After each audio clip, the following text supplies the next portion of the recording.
Greetings everyone, welcome back to Blade Bias. Quick reminder, if you're watching this video the day that it comes out on November the 18th, you have about 24 hours left to get your nominations in for the Bally Awards. I'll do my best to include a link in the description.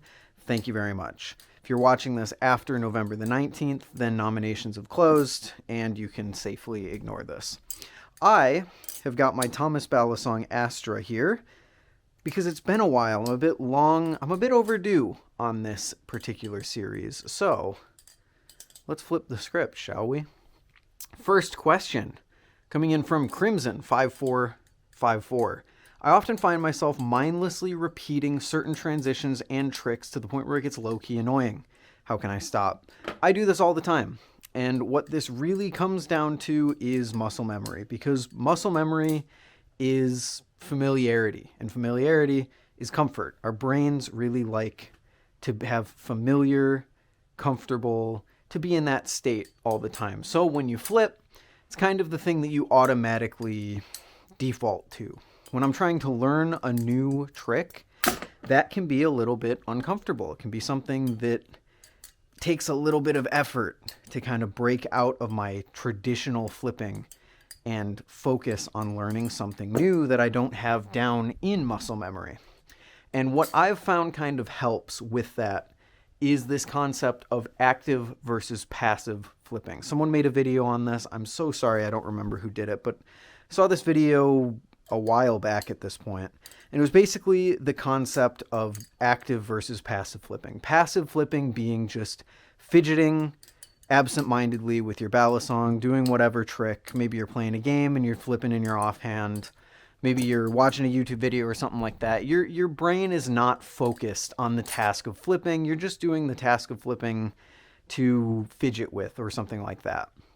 Now, active flipping, you're really locked into what you're doing. Maybe you have a specific spot that you like to flip and you are 100% focused on learning a new trick or getting down tricks that you're maybe not as smooth with. This is where all of your brain power is going towards actually flipping. You're not watching a video, you're not making a video, you're not thinking about other things. You're 100% locked in on balisongs. And when you're doing that, it can be a little easier for you to keep your brain away from that comfortable pattern of going back to what you know.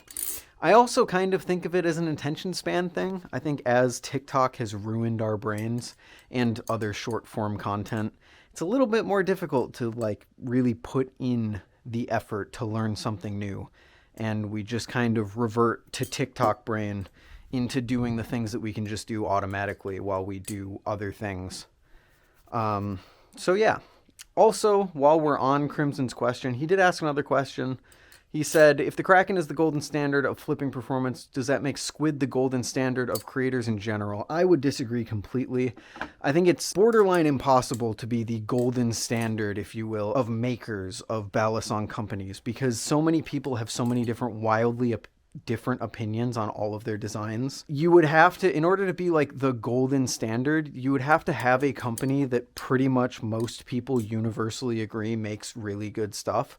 And I just don't think that's a thing in this hobby. It is far too subjective. Someone like me might say that Machine-Wise is my golden standard because I like pretty much everything that they've made. But there's a lot of people that don't agree with that. There's a lot of people that don't like this knife or this knife. There's people that would say Squid is their golden standard for makers. And then there's other people that will bring up this issue or this balisong that they don't like. So I think golden standard, rather than being like an objective thing, is a far more subjective thing. What company makes balisongs that you think are consistently good, made well, whatever criteria that you have. So I would probably go as far to say that a universally acclaimed golden standard maker doesn't really exist in our hobby in its current form. Thank you for the questions. Big Cheese says, do you have a story of a time where you were public flipping and a Karen started some things with you and your friends, or any hectic situations like that while public flipping? Thankfully, no, but I don't flip in public very often. If I do flip in public, I go out of my way to make sure I'm flipping something that could not be misinterpreted as an actual weapon. Something like a squiddy cycloid or something like that. I flip slowly and I deliberately stop very often and kind of grab the blade to non-verbally tell people around me that this is not a dangerous thing that I'm doing. And even still, I don't flip in public that often. Mostly because in my early days at college, I had my original Squid Trainer V2.5. You guys remember the silver and black one that I used to have? I had that one out, and I wasn't even flipping it. I was just holding it. And a security guard came up and gave me a bunch of shit for it. I knew, based on what he was saying, that he couldn't really get me for anything because I wasn't doing anything with it, and it isn't a knife. He was like, this has a tip, you can hurt someone with a tip. And I wanted to say, yeah, I could do the same with a pencil. But ultimately he said, whatever, take it back, put it away, stuff like that. And ever since then, I just... I don't care to flip in public that much. It's just so much easier to not. I'm not someone who needs to be flipping 24/7. So the slight inconvenience of not flipping far outweighs the massive inconvenience of something like that happening. Of course, I have had my camaroEE in public, flipped it in front of security officers of that same building, and they did not give a shit. So it really is just hit or miss. But with balisongs, you always kind of got to be careful. Thank you for the question. Here's a question from Lee. What is the difference between a beginner and an advanced balisong? I think this is kind of a misconception because I spend a lot of time talking about good beginner balisongs. I don't really think there's such thing as a good balisong, or excuse me, a beginner balisong or an advanced balisong in terms of like who should be flipping it. I mean, I used this example recently, but Max, Balisong Nerd, won West Coast Flipping Championship with an Orion, which is what most people would consider a beginner balisong. So as long as you have something that's higher quality, there's nothing stopping you from flipping well with it. It's not like you need to upgrade to an advanced balisong in order to do certain tricks or to get to a certain skill level. When I'm talking about beginner balisongs, really what I'm talking about are balisongs that are priced well, flip well enough, and are built well enough that they could sustain someone when they get into the hobby. There's nothing that inherently makes the cheese a beginner-only balisong, but the cheese is a beginner-friendly balisong because it flips well. It is relatively durable enough. It's not going to break in half like some of those Amazon balisongs, which is basically what I mean.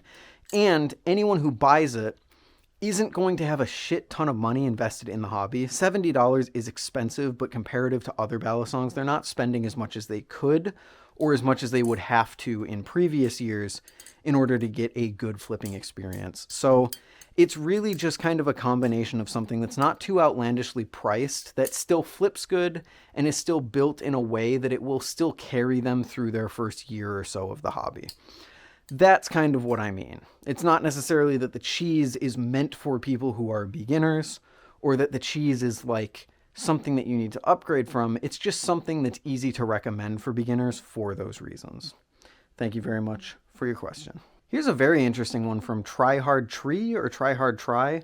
How do you keep track of whether you're on the bite or safe handle while flipping? This is something that I think gets lost so often because it's just kind of a more basic thing for anyone who's been flipping longer than a few months. But it's something that you legitimately have to learn. Me going from the camaroEE, which was a perfectly symmetrical design, to the Glider Arctic, I realized that a lot of the tricks that I was doing were landing me on the bite handle. And that's not something that I thought about previously with the symmetrical design of the camaroEE. The answer to your question is this. There are some tricks that no matter how you do them, it is always going to land you on the other handle. Take this for example. I'm currently holding the bite handle, right? Bite handle right here. If I throw a thumb rollover, Y2K, Zen rollover, whatever you want to call it, notice how I'm holding the bite hand or the safe handle now. That is always going to happen. Basically, when you do a thumb rollover, whatever handle that you are currently on will be switched to the other handle because you are throwing one handle and grabbing the other. That's just the entire basis of the trick. I'm holding this handle. Oh, now I'm holding this handle. It's a handle switch trick, as I like to call it.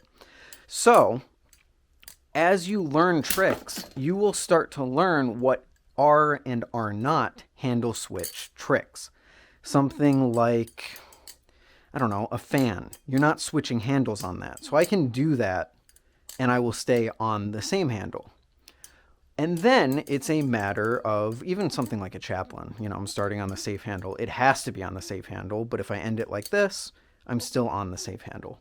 So what you will kind of subconsciously learn is how to string these tricks together in such a way that it'll kind of all just work. For example, start with something like a behind the 8 ball, and this has to be on the safe side, right?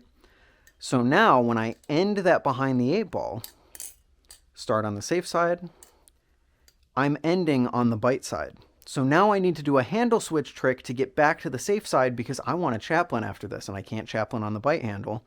So I do the behind the 8 ball, then I'm throwing an index rollover, then maybe a thumb rollover, ricochet, and suddenly I'm on the bite handle. So you have the behind the 8 ball, which is a handle switch trick.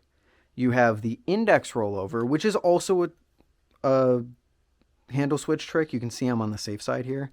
Then I throw a thumb rollover, which is also a handle switch trick. Then I do a ricochet around the thumb again, which is also a handle switch trick. And I can do a chaplain. So basically, you just kind of subconsciously keep track of what's a handle switch trick, what isn't. All right, starting on safe. Handle switch, now I know I'm on the bite side, handle switch safe side, handle switch bite side, handle switch safe side, handle switch bite side, handle switch safe side, and now I can do my chaplain as I like. Does that make sense? Hopefully it does. If you need any more clarification, leave it in the comments. Thank you very much.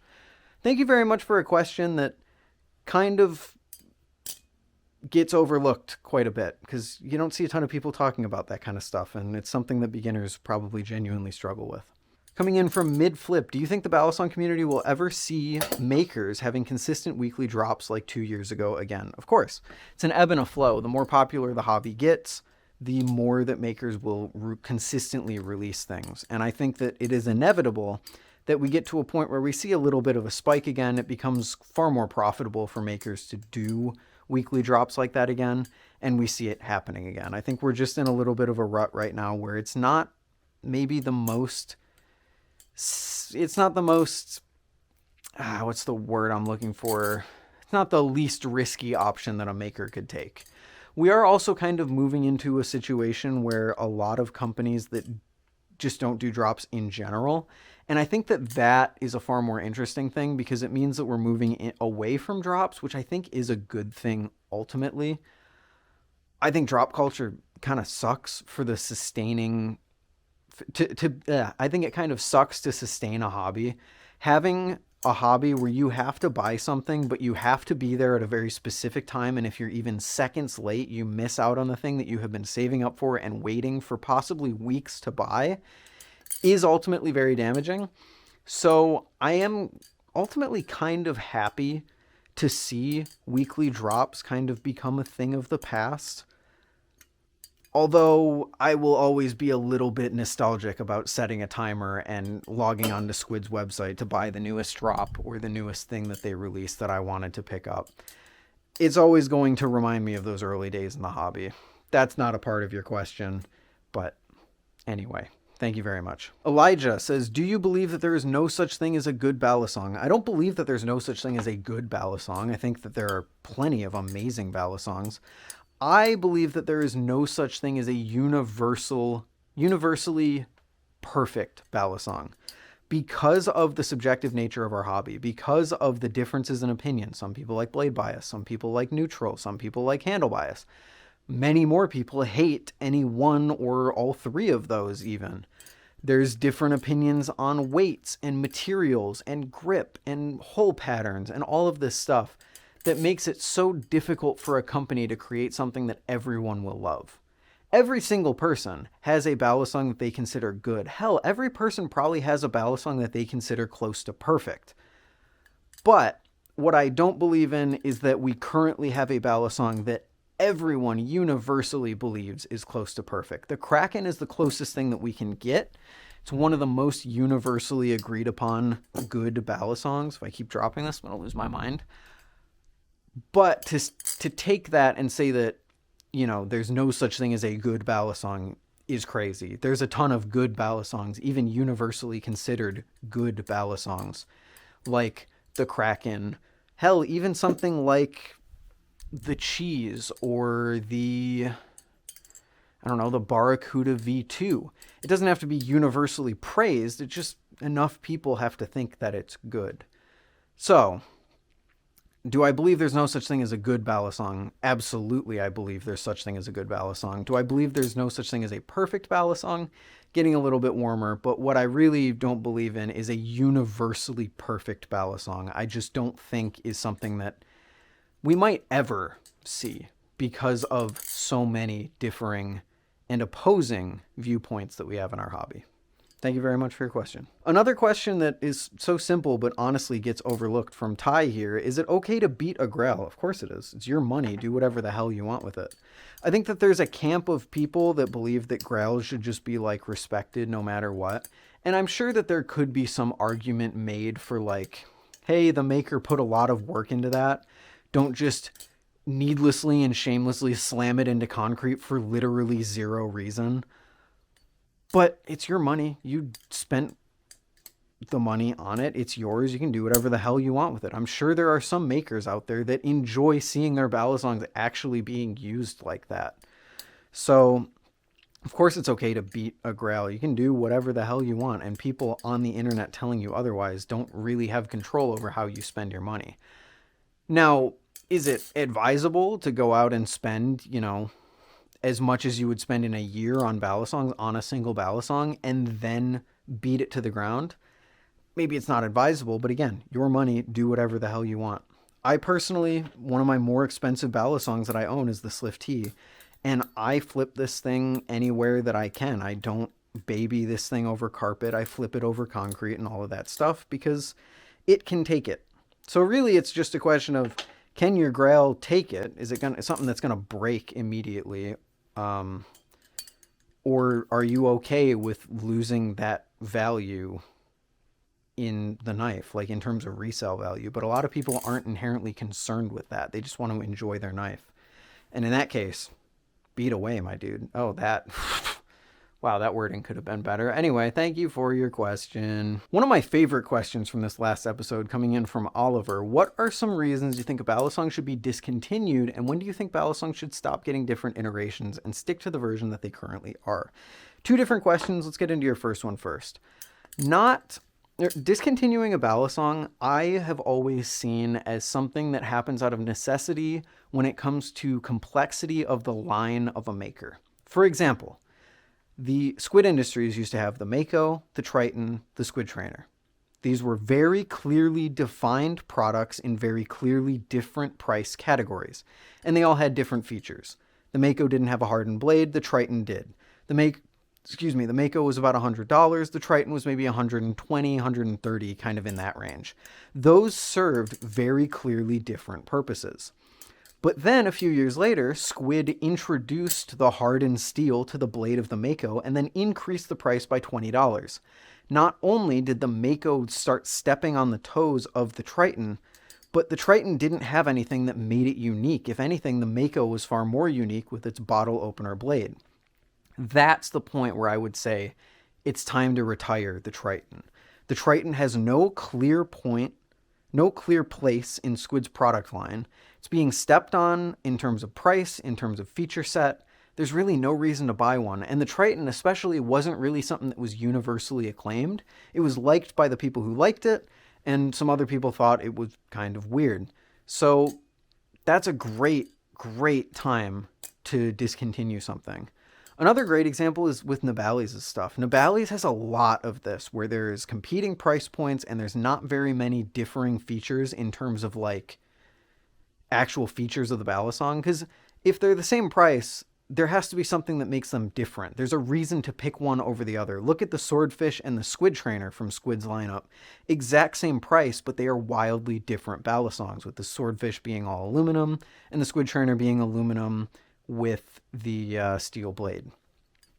But Nibali's had a point where it was like genuinely a little bit confusing to look at their lineup, because a beginner could come in and say, I want to spend $60, look at their website and see 5 different choices And that could overwhelm them. It could be something that wouldn't really make that decision very easy. So that's where I would say, like, if I was running the product line and if I could make decisions to change it, I would look at, okay, are these things stepping on each other's toes in terms of features? If they are, it's time to maybe combine them or scrap one of them. As for when do you think a balisong should stop getting iterations, I think there's always a reason to iterate. There's always something you can do to improve something. Nothing is ever truly, to go back into a question earlier in this video, nothing is ever truly perfect. So I think there's always a reason to iterate. But if you're getting to the point where you're just releasing iterations for the sole purpose of getting older owners to buy something new just because it has a new number slapped on it and there's no meaningful upgrades, then there's no point into making an iteration in the first place. And that's probably when you should stop. Something like, I don't know, the Squid Trainer V3 to V4 is a bad example of when to stop, because this V3 to V4 added bushings, it added jimping, it added genuine things that were an upgrade that people might want to upgrade to. Something like maybe the Kraken 3 to 3.5 didn't really do much. I can't even remember the changes from the 3 to the 3.5. The V4 then added the new blade, so obviously, but actually no, the 3 to 3.5 was the speed channel, I think. Or maybe that was the 2 to the 2.5. I genuinely don't know. But my point still stands. You'll get to a point where you're just not making genuinely meaningful changes. I mean, look at the smartphone industry. The phones that they're releasing are literally the same between each year. They don't look any different. It's like, oh, AI go faster this generation. And a lot of people are like, I don't care. I certainly don't care. So maybe let's focus on iterating on things that people actually want to see, actual meaningful upgrades. Anyway, I'm going on a tangent. Thank you very much for your question. I actually really enjoyed that one. Another interesting one from Demon Lord. Just got my first balisong in Impulse. I'm good with my right hand. How do I translate that to my left hand with more intent at the same progress rate? The problem with learning on your left hand, especially when you're earlier into the hobby, is if you're not someone who's like perfectly ambidextrous, going into your left hand is almost like resetting your skills. You don't have the little minute improvements you've made in your main hand to make things smoother or to look better or to make the balisong travel in a better way so that you can grab handles in better ways, etc.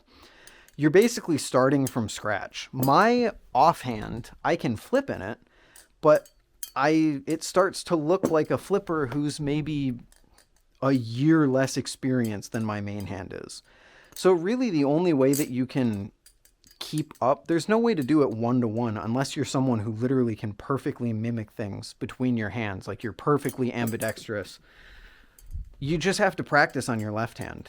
Some people might find it harder to practice on their left hand, harder to progress. Some people might find it easier, but the more that you practice, the less that noticeable difference in flipping skill between your hands will manifest. It'll be less noticeable, and then you'll be off to the races. Thank you very much for your question. Coming in from Alan. Since you don't really flip lives anymore, have you thought about dulling any of your knives, or does that ruin the experience for you? So it's not that I don't flip live blades, it's just that I don't like to learn on live blades, I guess. But I also just don't enjoy the experience of getting cut.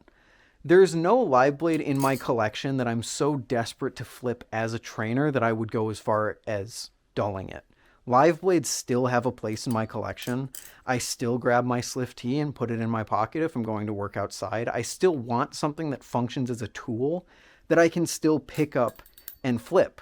And I can flip the Sliff T very competently with the live blade on it. I have to focus a little bit more because I'm a little bit out of practice on flipping live blades, but I still enjoy having a balisong that can also be used as a tool, as a thing that I can carry around throughout my day and actually use. I only really prefer flipping trainers because flipping a live blade could interrupt a video shoot, and it's happened many times if I just nick myself, or I can't idly flip them. And I normally, when I'm flipping in a passive, to go back again to another thing in this video, flipping in a more passive way as opposed to a more active way. So there's really no reason with the incredible amount of trainers that I have to dull any of my live blades because I still want to use them as tools. And I'm not like desperate to flip any of them. The main one's the Slift T, and I can rip a Prisma blade and put it on there if I really want to. So I don't really enjoy dulling my knives. I still enjoy having knives that I can use for the purpose of a tool. I just don't prefer to flip them in my day-to-day. Thank you for your question. Coming in from Wasp, what would you consider a larger balisong YouTuber? This is an interesting one because we exist in a hobby that kind of amplifies the effects of subscribers. I mean, subscribers don't matter on YouTube very much anymore. It's more about how many people are watching your video for how long. But in the sense of like, think about how many YouTubers you know in the balisong hobby who have less than 50,000 subscribers. Now think about any other hobbies you're invested in where you know channels of that same size. And then think about the difference in popularity between those channels. What I mean is a 50,000 subscriber channel is very well known in the balisong hobby. Whereas in the wider space of YouTube, it's still a huge number, but it doesn't really hold a candle to the millions of subscribers that a lot of other people have on the platform. So I think there's two answers to your question. One, I would consider a larger balisong YouTuber to be, 50K or above. Basically anyone who, no matter where you come from in the hobby, no matter who you started with, you're probably aware of this person in some capacity or another. People like Will, Big Flips, even someone like Artsy, who just like most people are aware of at least the name of who that is. And then like a bigger, that kind of even also gets into bigger YouTube channels in general, like Will and Artsy and Big Flips are getting into the sort of subscriber counts that you see on the wider YouTube platform. So I would say really anything above 50K, I would say is probably a big YouTube channel for balisongs. And there is kind of like a wide gap. It seems like there are a bunch of channels that start at like 100K, and then there's a bunch of channels that go up to like 30K, and there's not a ton in between. So that's probably what I would say. I don't know, though. It's an interesting thing to think about. Thank you for making me think about it. That was a weird way to phrase thank you for your question, but I'm going to go with it.